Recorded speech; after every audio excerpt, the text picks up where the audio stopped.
You ask Tiger to solve. This deals with linear equations with one unknown. The final result is x equals 55. Let's solve it step by step. Simplify the expression. Expand the parentheses.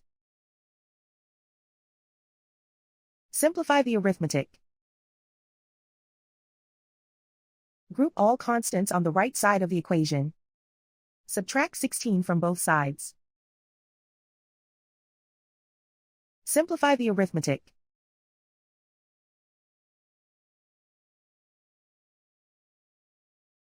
Isolate the x.